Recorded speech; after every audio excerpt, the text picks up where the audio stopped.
It's Game Boy World, and this game is so uncute.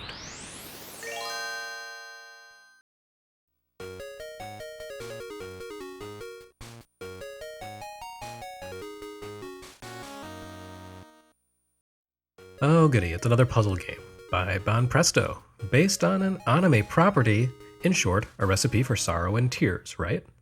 Surprisingly, no. Ranma 1/2 Kakurenbo Death Match isn't the hottest ticket on Game Boy, but it's a far cry from the worst thing we've seen. What should make that revelation particularly shocking is that Ranma 1/2 appears to use the same engine as Banpresto's last anime game, SD Lupin III. Both games feature the same tile-based top-down visuals, the same herky-jerky AI, the same emphasis on solving puzzles while avoiding brain-dead enemies. Heck, the enemies even demonstrate some of the same behaviors and gimmicks, such as their habit of striking out a space ahead with a weapon, a la Lupin's Inspector Zenigata. And yes, according to the Game Developer Research Institute, this game was indeed coded by Nova Games, the studio responsible for that Lupin travesty. But you know, the difference here is that Ranma does a pretty good job of taking the central premise of its license and integrating it as an actual game mechanic. Lupin featured plenty of references and fan service, but it ultimately fell prey to the lousy licensed game trap of featuring fan-favorite iconography that amounted to little more than keeping up appearances. Ranma, on the other half, uses the manga's trademark hook, protagonist Ranma's curse that causes him to switch genders when splashed with hot or cold water, and builds a game around it.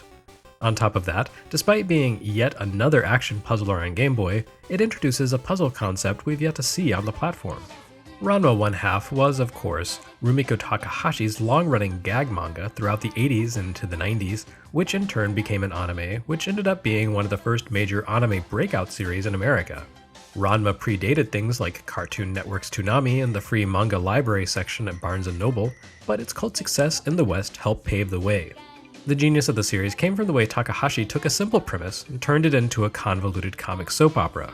In the beginning, there's simply Ranma Saotome and Akane Tendo, a high school boy and girl betrothed by their parents to marry against their will. Akane, a tomboy, wants nothing to do with it, especially once she unwittingly discovers that Ranma has been cursed to transform into a girl when splashed with cold water. つまり何から話せばよいのやら。とにかくこれを見てくだされ。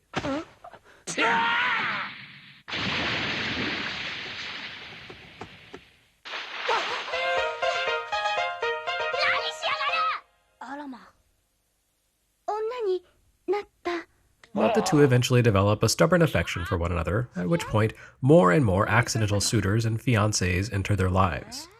As a game concept, this translates into a dual puzzle approach. Ranma 1/2 Kakurenbo Death Match combines elements of Sokoban, Dr. Mario, and Sega's Pengo. A bit of an unwieldy mess conceptually, but one that hangs together reasonably well on Ranma's transformations. Each stage works a little bit like Sigma's Popeye. Ranma has to collect 3 of Akane's accessories, a glove, a hat, and a scarf, which in turn will cause Akane to appear in the stage. Bring her together with Ranma, and the stage ends. Unlike Popeye, this isn't some haphazard randomized maze game. Each of the game's dozens of puzzles features deliberate design, and in order to collect items and eventually Akane, you need to work within the rules of the puzzles. By default, you play as Boy Ranma, who in Sokoban style can push but not pull objects littered about the stages. There are 2 types of items, fragile ones that can be destroyed by pressing them against another object or wall, like the boulders in FLAPPY Special, and more durable ones that can't be shattered. The unbreakable objects account for the word match in the game's title. By bringing together 2 or more of these items, you'll cause them to vanish. Making these items disappear is usually essential to solving puzzles. The challenge comes in the way Ranma pushes the blocks of both types. Rather than shoving them a single space, his martial art might causes them to slide forward until they collide with something, like the ice puzzles in Alundra or, again, Pengo. Maneuvering blocks into position to make obstructions disappear is essential to progress, and this is where Ranma's transformations come into play. Throughout the stages, you can uncover buckets and kettles, that is, cold and hot water. Collect a bucket and Ranma will transform into his girl version. Pick up a kettle and he'll revert back to being a boy. This isn't simply a cosmetic consideration. Besides changing Ranma's sprite and the background music, becoming a girl also affects the way he moves blocks. When in his female body, Ranma can only push objects a single block at a time. The gender politics of Ranma 1/2 is a topic far, far beyond the scope of this video series, so simply accept that this reflects the canon of that source material, which, for whatever it's worth, was created 30 years ago by a woman for an audience of a completely different culture than ours. In the comics and anime, the so-called Ranma-chan is faster than his male self, albeit weaker. Girl Ranma doesn't seem to move any more quickly than boy Ranma here, but his diminished feminine strength is essential for solving puzzles. Mini blocks need to be moved with greater precision than Ranma can manage as a male, and transforming at strategic moments allows you to scoot objects into position as needed. There are many more kettles and buckets scattered around than you ever need, so you don't even have to be super strategic about it. Plus, in many levels you'll encounter Ranma's father in his cursed panda form. As in the manga, Ganma Saotome loves to torment his son and will fling buckets and kettles at you. Sometimes this can be a nuisance, but it can also be a quick and convenient way to transform when it would take too long to backtrack to the appropriate icon otherwise. Genma's not the only enemy you'll encounter throughout each stage. You can choose from 5 different sets of levels to take on, each of which contains a primary antagonist appropriate to that location.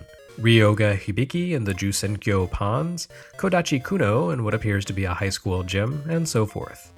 The enemy AI is not particularly interesting or sophisticated, and bad guys will mostly just wander around erratically. They will maneuver toward Ranma if he happens to cross their line of sight, but generally the threat they present is one of randomness. The only vaguely smart enemy appears to be annoying little senior citizen Haposai, who moves at a much faster clip than Ranma, and whose erratic motions always gravitate toward him. Altogether, it's not a great puzzle game, but it certainly comes a lot closer to competence than most licensed Game Boy titles to date. By combining a few different puzzle ideas with a fairly intelligent interpretation of the source property, Kakurenbo Death Match makes for a pleasantly tolerable game. Not excellent, mind, but neither is it a soul-rending disappointment, which realistically is the best you can hope for from an anime-based game by Banpresto.